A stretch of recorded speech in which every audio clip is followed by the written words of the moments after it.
കുത്തി കെട്ടി വിലയിൽ കൊടുക്കും. എന്തൊരു ആൾക്കാരുണ്ട്, ഒരുപാട് ജനമുണ്ട്. അങ്ങനെ ഒരുപാട് പേരെ പറഞ്ഞു. അതായത് ഓരോരുത്തരും വേഗം പണക്കാർ പറഞ്ഞു കൊണ്ടുവന്നേ, ഇത് തമ്മിൽ കോർഡിനേഷൻ ഒന്നുമില്ല. അങ്ങനെ വന്നു കഴിയുമ്പോൾ ഈ സാധനങ്ങൾ അവിടുന്ന് പട്ടണത്തിൽ നിന്ന് കൊണ്ടുവന്നു. കാരണം അടുത്ത അകല് അവരെ ഭക്ഷണം മേടിക്കാൻ പറഞ്ഞുവിടാൻ പറയുന്നുണ്ട്. അങ്ങനെയാകുമ്പോൾ ചെന്നാൽ അടുത്ത് കിട്ടാനുണ്ട്. അടുത്തെന്ന് പറഞ്ഞാൽ ഏതായാലും ചെന്ന് മേടിച്ചുകൊണ്ടിരാത്ത സ്ഥലത്തുണ്ട്. ബൈബിളിന് അടുത്ത് വായിക്കുന്നു. അങ്ങനെ വന്നപ്പോൾ ഈ സാധനങ്ങളെല്ലാം കൊണ്ടുവന്ന് അവിടെ വിതരണം ചെയ്തു. അന്നേരം അത് കഴിഞ്ഞപ്പോൾ ഒരുപാട് സാധനം മിച്ചം വന്നു. മിച്ചം വന്നപ്പം ഈ സാധനം കൊണ്ടുവന്ന കൊട്ടകൾ അവിടെ കിടക്കും. ആ കൊട്ടയ്ക്കകത്ത് ബാക്കി വന്ന് വാരിക്കൂട്ടി കൊണ്ടുവന്ന് കൊട്ട.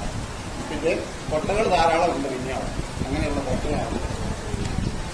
പക്ഷെ അതിനൊപ്പം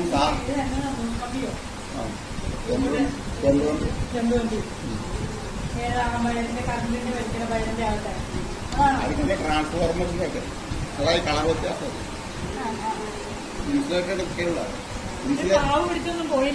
ഇത് കാവ് പിടിക്കല്ല. കാരണം അത് ഇൻസുലേഷനായി കാണുന്നത്. ഇത് ഇൻസുലേഷൻ ഇല്ലാത്ത അതിന് കാവ് പിടിച്ചു. ഇതൊക്കെ ഇൻസുലേറ്റഡ് കേബിളാണ്. അതായത് നമ്മൾ ട്രാൻസ്ഫോർമർ ഒക്കെ ഉണ്ടാക്കാൻ ഉപയോഗിക്കുന്ന. അത് ഒരുപാട് സമയം ഇതിന്മേ ടി വി കണ്ടുകൊണ്ടൊക്കെ ഇരിക്കുമ്പോൾ സമയത്തെ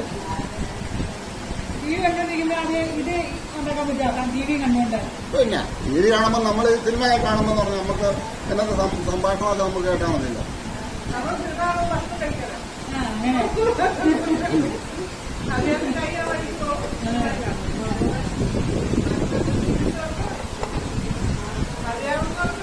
ഇങ്ങനെയുള്ളവരുടെ ഇങ്ങനെ കണ്ടിട്ടുണ്ട് കേട്ടോ.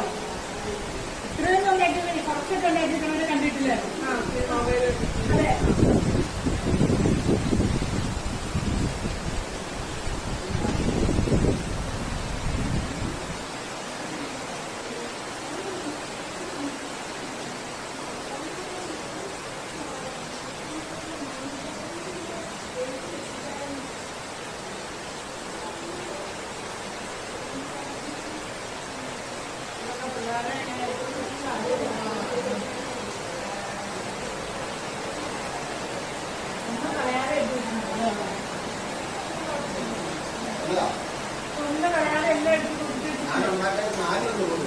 ഇല്ല